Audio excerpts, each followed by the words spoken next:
communication fait que c'est pas assez, c'est pas assez élargi et donc on a peu de visibilité, peu de personnes qui se déplacent.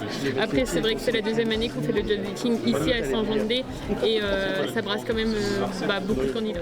Aujourd'hui, ça a été très compliqué de trouver pour mes objectifs car certaines entreprises ne font plus de manuel, c'est beaucoup robotisé.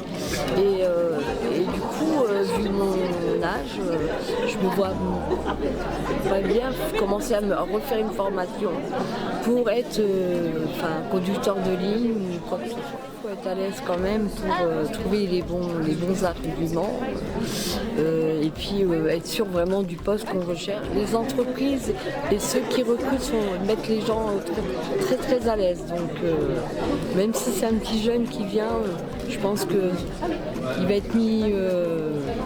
Ça va pas être compliqué pour lui non plus. Même s'il est un peu timide. Est-ce que c'est dur? Alors ça permet de se faire connaître. Est-ce qu'on va obtenir quelque chose immédiatement? On ne sait pas. C'est pour ça que l'importance de déposer nos coordonnées sur le CV sont essentielles pour être rappelé. Mais oui, il faut les qualités, c'est sûr, ne pas être timide, ça aide. Donc forcément, c'est pas évident, mais c'est important pour se faire connaître. Puisqu'en fait, venez comme vous êtes, entre guillemets. L'idée, c'est vraiment venir rencontrer un employeur ou un centre de formation pour poser des questions, venir simplement. Alors oui, avoir un CV, c'est toujours un plus, mais déjà venir voir les métiers, puisqu'en fait, j'ai échangé avec un employeur tout à l'heure, ça va de la secrétaire à l'agent de conditionnement, mais ça passe aussi par le commercial, l'assistant de direction. Donc voilà, venez découvrir les différents métiers.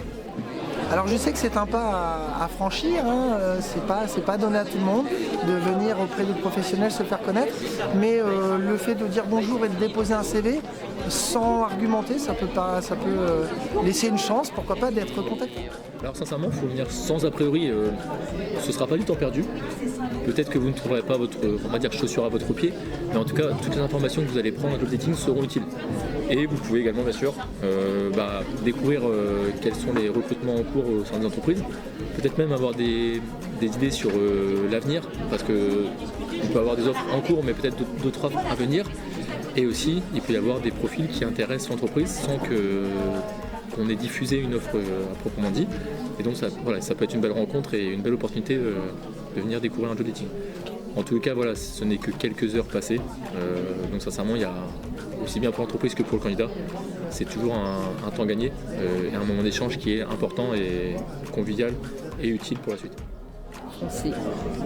C'est tout ce que je dis, surtout à l'époque où on est.